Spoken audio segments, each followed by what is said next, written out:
pensée du jour, c'est avec vous, Abdelkader Achirou. Bonjour. Bonjour, Nasrine Fatoumbi. Chers amis internautes, bonjour à nouveau. Ne sous-estimez jamais la douleur d'une personne. Tout le monde vit des difficultés, certes, mais certaines sont horribles et non souhaitables, même à notre pire ennemi. Les dettes et les soucis ne sont pas perceptibles à première vue. Certaines personnes sont seulement meilleures à cacher leurs souffrances. Cependant, malgré vos problèmes, rendrez grâce car il y a pire et ne sous-estimez jamais la puissance de vos actions puisque la vie est une roue qui tourne, c'est aussi une chaîne et ce que nous donnons, nous le recevons toujours.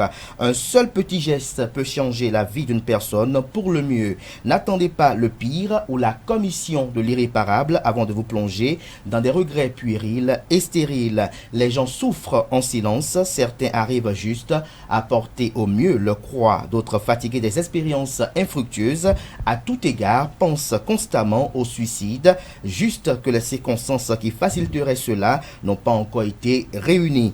Aidez les gens qui souffrent autour de vous et cela sans perfidie. Il ne vous est pas demandé l'impossible, mais plutôt le possible auquel vous aurez songé en apprenant la perte de l'ami, du frère ou de la sœur. Vous savez, chers amis internautes, il n'existe pas de petits mots ou de petits gestes. C'est souvent les petits gestes ou dans les petits gestes qu'on ressent la profondeur de l'amour. On dit souvent, je cite, c'est dans les petits gestes que l'on voit la grandeur d'une personne. Fin de citation. Et mieux, le plus petit des gestes peut avoir la plus grande des répercussions. Alors faites en sorte que cette dernière soit constructive et positive.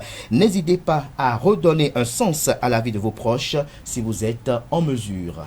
Merci à vous, Abdelkader Achirou. Mais avant de passer aux commentaires à nos amis, peut-être qu'est-ce qui vous a inspiré ce matin vu que la situation est un peu longue que d'habitude?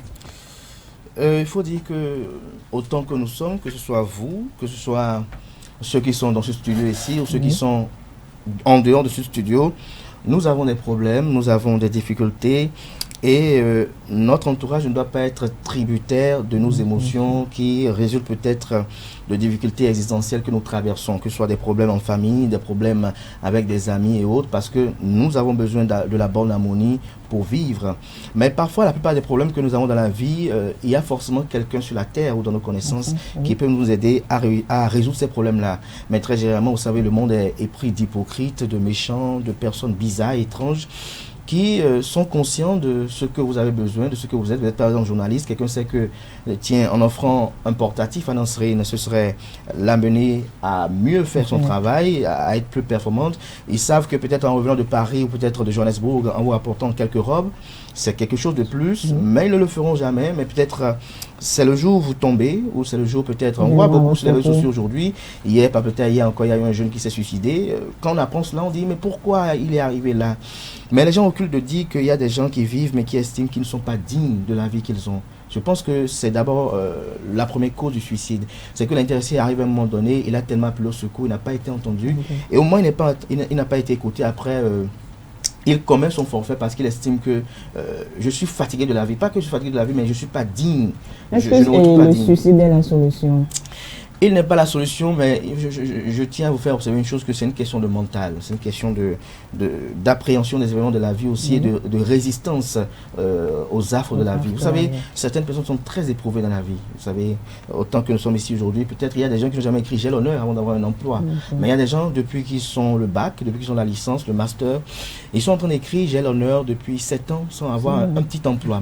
Ils veulent juste peut-être gagner 30 000 francs le mois, mais ils n'ont pas. Alors que dans ce temps, d'autres gagnent 60 000 francs et trouvent qu'ils sont insatisfaits, trouvent qu'ils auraient pu mieux avoir. Donc, la vie est complexe, elle est très complexe, et l'expliquer, je crois que les 52 minutes de cette émission ne permettront pas. Merci à vous, Abdelkader Achirou, pour ce petit commentaire. Merci. Pour cette présentation, on se retrouve tout à l'heure pour le panel de discussion. Amis internautes, je vais installer en plateau à présent les présentateurs du bulletin matinal d'information et de la page des sports.